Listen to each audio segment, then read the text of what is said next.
বিসমিল্লাহির রহমানির রহিম। আমি আজকে সপ্তম শ্রেণীর বিজ্ঞানের বিভিন্ন চিত্র দেখাবো।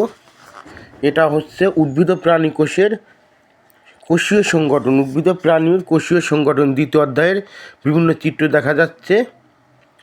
এখানে আছে সপ্তম শ্রেণীর ক্লাসে মেয়েরা বিভিন্ন চিত্র অঙ্কন করেছে, তাই দেখানো হচ্ছে। এখানে আছে নিউক্লিয়াসের বিভিন্ন অংশ দেখানো হয়েছে।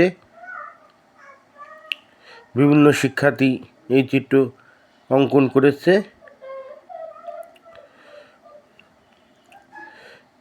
এই নিউক্লিয়াস যারা অঙ্কন করেছে তাদের মধ্যে শিক্ষার্থীদের নাম হচ্ছে ফাতেমা, রিয়া রহমান, ঝিনুক, সন্না,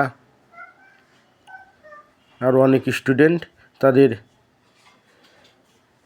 সুন্দর প্রদর্শনী এখানে দেখানো হয়েছে।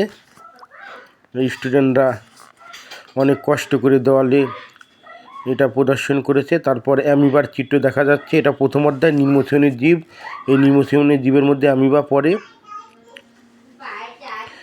বেশিরভাগ চিত্র নিউক্লিয়াস। এই নিউক্লিয়াসকে কেন্দ্রিকা বলা হয়। এই নিউক্লিয়াসের কয়েকটা অংশের নাম আমি বলবো। এটা হচ্ছে নিউক্লিয়াস মেমব্রেন বা পর্দা, নিউক্লিওলাস, নিউক্লিওপ্লাজম, নিউক্লিয়াস রন্ধ্র,